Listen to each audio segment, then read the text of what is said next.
بسم الله الرحمن الرحيم الحمد لله الذي أنزل على عبده الكتاب ولم يجعل له عوجا قيما لينذر بأسا شديدا من لدنه ويبشر المؤمنين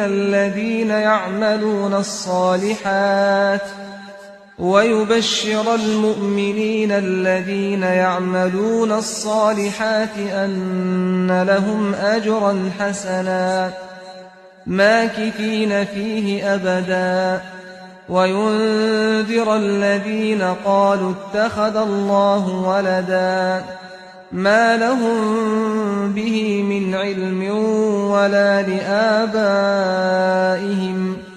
كبرت كلمة تخرج من أفواههم